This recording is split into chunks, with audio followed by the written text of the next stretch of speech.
Hey guys, welcome back to my channel. I'm Tasha. Just wanted to bring another short video recipe. I don't know, I've come across these little mini skillets a couple of times in the store and I thought about buying them. You know, I wasn't really sure like what I would actually do with them besides put an egg in here.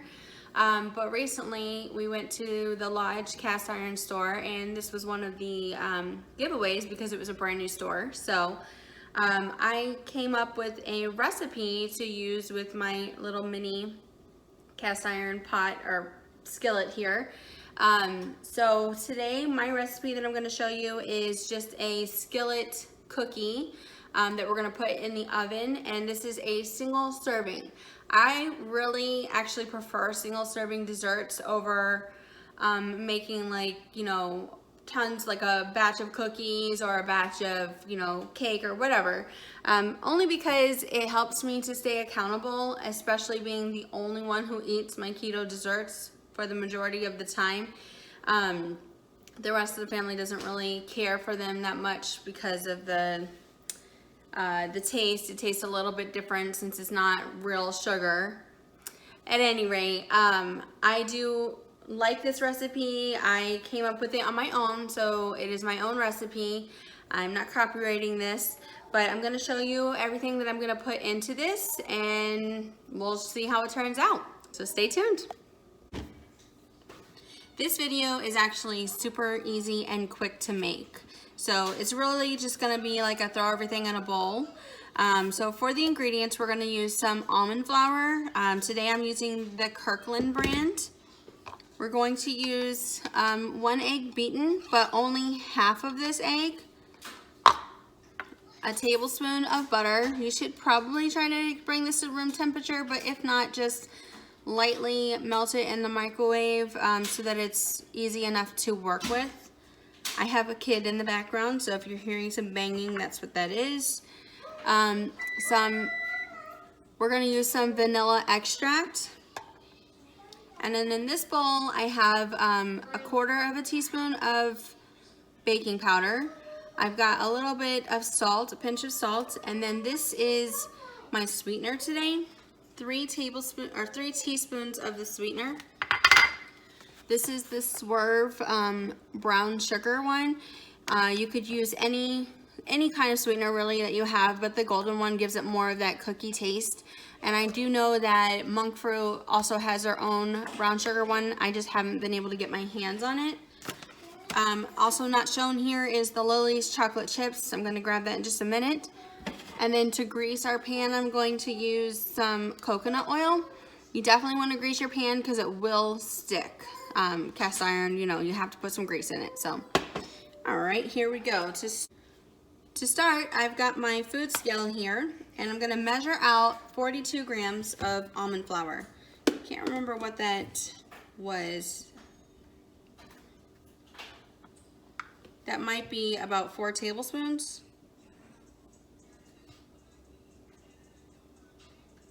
All right, so we're at about, okay, so we have 42 grams. That's about 4 tablespoons of almond flour.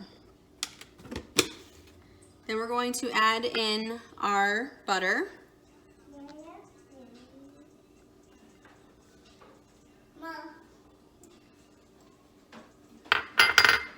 We're gonna give that a little bit of a mix. Try to get that working in.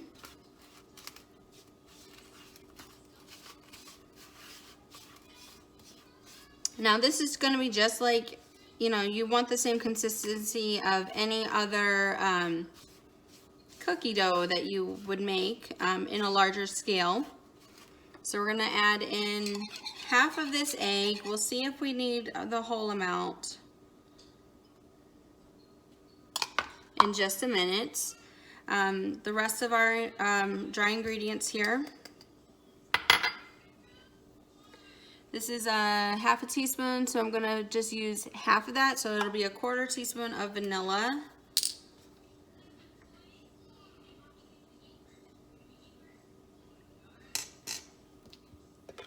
All right, let's see if we can get this all worked in. that gold swerve is really, really good, and it does give that taste to the cookies, or even like brownies that you might be missing, just like brown sugar.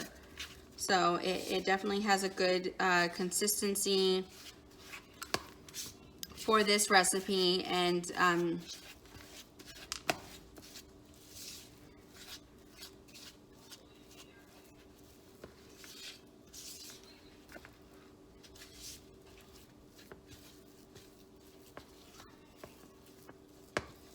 okay, so we've got it pretty much all mixed together.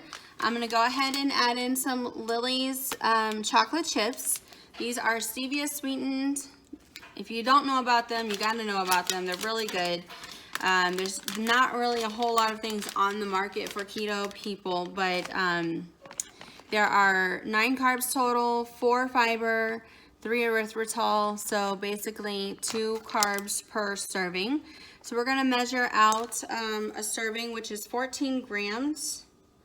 And I think, if I remember correctly, I didn't need the whole amount. Okay, so that's 7 grams right there. So that's half of a serving. And that's gonna be plenty because this is just a single serve, you know, cookie, and you don't really wanna overdo it. Well, I mean, you totally could, but I'm not gonna overdo it. All right, we got this all mixed. Next, we're gonna go ahead and grease our pan. While I'm greasing the pan, I do wanna mention that I already have the oven preheating to 350 degrees. Let's start with about a half or a quarter of a teaspoon. Let's see if we can get that all worked in. First time I did this, I definitely did not use enough oil, so my cookies stuck all over and I had to waste the majority of it, which was not fun. So I over greased it, so I'm not taking any chances of losing that cookie today. So now we're gonna take our cookie mixture that we put together, and we're gonna stick it in the pan. Yeah, see the 7 grams, the half serving of that Lily's is perfect for this single serving size.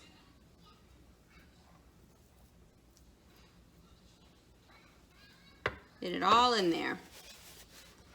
All right, that looks great. We're gonna go ahead and stick it in the oven.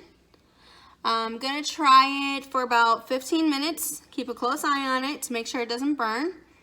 I do like for mine to go a little undercooked in the middle, because that's actually how I like my cookies normally, is really soft and chewy. So cook your cookies to your preference, and I'm gonna show you what mine looks like after 15 minutes and see if we need to keep going or not. You guys, this just came out of the oven. It's very hot still. Look at how pretty that looks. Okay, so a couple of things I want to point out. We have to let this cool down. It's still soft in the middle. I don't want it to go too long because I don't want to burn the outside or even on the inside around the rim. So I'm going to let this set, and once it's set for a little bit and cooled down, I'm going to flip it over and show you what it looks like and give you a little taste test. This would be really, really good if I had some ice cream, but I don't. Okay, it's been sitting for a little bit, so I'm going to try and free it from the pan. Now, as I mentioned, cast iron can be pretty tricky, so I'm gonna run my knife, my butter knife, along the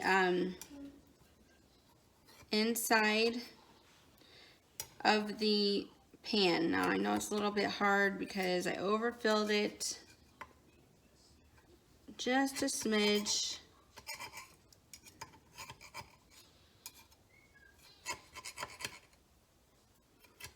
Doing my best to keep it together. Let's see.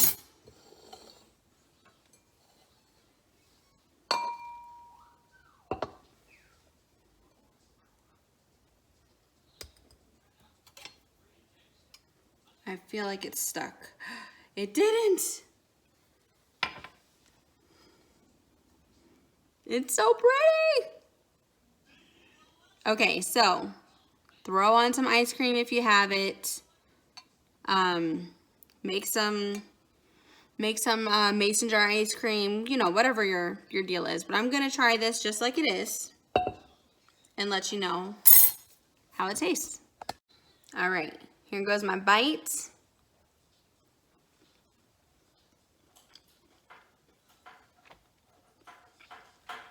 Really, really good. Really good. Mine is definitely soft in the middle, and like I said, I really like that. Kind of gives it like almost a cake consistency. I suppose if you want it more cooked in the middle, you could just lower the temperature and then cook it so it'll have a longer time in the oven without browning in the top, or even cover the top. So I like it like this. You could even leave it in the pan and eat it right out of the pan too. But this is really great. So I hope you guys enjoyed this recipe and that you'll give it a try. Let me know if you do. You could also throw in some walnuts in here, or you know, any kind of like toppings, extra things in there to make it your own. Get creative with it, you guys. It's really fun cooking. It's fun finding different things that we can enjoy on this keto journey. So please give me a thumbs up. I would greatly appreciate it. Subscribe, and thank you so much for watching. Have a great day.